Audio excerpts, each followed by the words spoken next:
সেই জায়গা থেকে আমরা পরিষ্কার বলেছি এখন পর্যন্ত জনগণের প্রত্যাশা যে তরুণরা আগামীর রাষ্ট্র ক্ষমতায় আসুক, তরুণরা নেতৃত্বে আসুক, তরুণরা তারুণ্যের চিন্তায়, সৃজনশীল চিন্তায় রাষ্ট্র পরিচালনা করুক। প্রথমত চলমান পরিস্থিতিতে আসলে বাংলাদেশের বর্তমান পরিস্থিতি কেমন সেটা নিয়ে তারা জানতে চেয়েছে এবং যেহেতু ইতিমধ্যেই দুটো বড় দাবি উঠেছে যে এই ছাত্র জনতার শান্তিপূর্ণ আন্দোলনে গণহত্যা চালানোয় আওয়ামী লীগকে নিষিদ্ধের একটা দাবি উঠেছে, আওয়ামী লীগকে নিষিদ্ধ করা হবে কিনা এবং একই সাথে যে আওয়ামী লীগের এই ক্ষমতার সহযোগী ছিল, হালুয়া রুটির ভাগিদার ছিল জাতীয় পার্টি। আজকে ডেইলি স্টারে সম্ভবত কোনো একজন লেখক একটা লেখা লিখেছে যে জাতীয় পার্টিকে ব্যান করা হবে কিনা। প্লাস হচ্ছে দেশের চলমান পরিস্থিতিতে আইন শৃঙ্খলা পরিস্থিতি, ছাত্র জনতার কর্মকাণ্ড, সামগ্রিকভাবে আমরা এর আগেও আপনারা দেখেছেন যে ইউএস, ইউকে, ইউএন সহ অনেক বিদেশি মিশনকে মিট করেছিলাম। তাদের প্রত্যেকের জায়গা থেকেই কিন্তু তাদের ডিপ্লোম্যাটিক কমিউনিটির নিরাপত্তা নিয়ে কিন্তু একটা উদ্বেগ আছে এবং দেশের এই পরিস্থিতি স্বাভাবিক না হওয়া পর্যন্ত স্বাভাবিকভাবেই আমাদেরও যেমন একটা উদ্বেগ উৎকণ্ঠা থাকে, তাদেরও কিন্তু একটা উদ্বেগ উৎকণ্ঠা রয়েছে। বিশেষ করে বাংলাদেশের জনগণ যেভাবে সবসময় ফিলিস্তিনের প্রতি সহানুভূতিশীল ছিল, ঢাকা ইউনিভার্সিটি সহ সারা বাংলাদেশে এর আগেও ফিলিস্তিনের পক্ষে যেসব বড় বড় প্রসেশন হয়েছে সেগুলো অনেক ছবি ভিডিও তিনি আমাদেরকে দেখিয়েছে এবং বাংলাদেশের তরুণরা যে একটা যুগান্তকারী পরিবর্তন করেছে এই কারণে তরুণদেরকেও ধন্যবাদ জানিয়েছে এবং দেশবাসীকে নতুন রাষ্ট্র বিনির্মাণে ফিলিস্তিনের জায়গা থেকে তাদের যে সহযোগিতা সমর্থন করা দরকার দেশ এবং বিদেশে, সেখানে তারা পাশে থাকে। যেহেতু তারাও একটা নির্যাতিত নিষ্পেষিত জাতি এবং যেহেতু তারা একটা মুসলিম কান্ট্রি, বাংলাদেশে প্রায় 92% পিপল মুসলিম, কাজে সেই সেন্টিমেন্টের জায়গা থেকেও তারা বাংলাদেশের প্রতি কমিটেড এবং বাংলাদেশের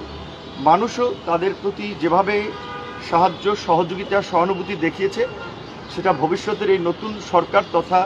পরবর্তী নির্বাচিত সরকারও সেটার ধারাবাহিকতা বজায় রাখবে। এবং আপনারা একটা বিষয় জানেন যে সব বিদেশিদেরই কিন্তু একটা কনসার্ন আছে যে কতদিনে ইলেকশন হবে, তো নির্বাচন কতদিন হবে, এই গভর্নমেন্ট কতদিন থাকতে পারে, আমাদের কি চিন্তাভাবনা সেগুলো নিয়েও তারা জানতে চেয়েছে। একই সাথে বিদ্যমান রাজনীতির যে পরিস্থিতি যাতে গণ অধিকার পরিষদের যে একটা সম্ভাবনা তৈরি হয়েছে সেক্ষেত্রে আমরা নতুন কোনো দলের সাথে জোট করছি কিনা, আগামী নির্বাচনে আমাদের অবস্থান কি হবে এগুলো নিয়েও জানতে চেয়েছে এবং একই সাথে বিশেষ করে অন্যান্য পার্টিগুলোরও কার্যক্রম, স্বাভাবিকভাবেই রাজনৈতিক দল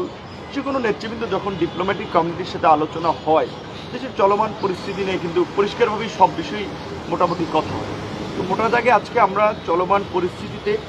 নিরাপত্তা, দেশের আইন শৃঙ্খলা পরিস্থিতি স্বাভাবিককরণ, রাজনৈতিক দলের কর্মকাণ্ড, আগামীর নির্বাচন ব্যবস্থা এবং সবচেয়ে সকল মানুষের যে আসলে যেই কথাটি সবচেয়ে জোরে সোরে আসছে রাষ্ট্র সংস্কার, সেটাতে আমরা বিচার বিভাগের সংস্কার, নির্বাচন কমিশনের সংস্কার, দুর্নীতি দমন কমিশন সংস্কার, এই ধরনের কী কী রিফর্ম আমরা চাই, এটার জন্য কতদিন লাগতে পারে, আমাদের রাজনৈতিক দলগুলোর চিন্তাভাবনা কী, অন্যান্য দলগুলো কী চিন্তাভাবনা করছে, এই সমস্ত বিষয়গুলো নিয়ে আলোচনা হয়েছে। আর কিছু আলোচনা তো থাকে কনফিডেন্সিয়াল, চাইলেও সব বিষয়ে বলা যায় না। আমরা বলেছি যে এখন বাংলাদেশের মানুষ একটা নতুন নেতৃত্ব চায়, নতুন রাজনীতি চায়, কারণ সবার চিন্তাভাবনা যে আগামীতে একটা নতুন বাংলাদেশ বিনির্মাণ করতে হবে। নতুন বাংলাদেশ বিনির্মাণের জন্য নতুন নেতৃত্ব, নতুন রাজনীতি প্রয়োজন। পুরানো রাজনৈতিক বন্দোবস্ত দিয়ে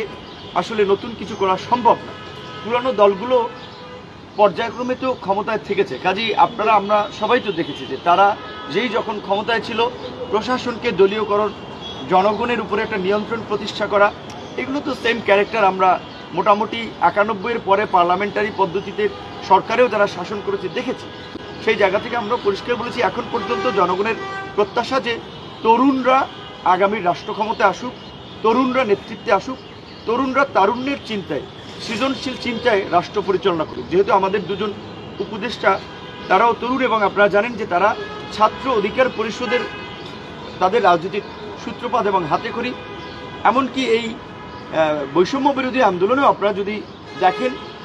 বড় একটা সংখ্যাগরিষ্ঠ নেতৃবৃন্দই কিন্তু ছাত্র অধিকার পরিষদেরই সাথে সংশ্লিষ্ট ছিলেন।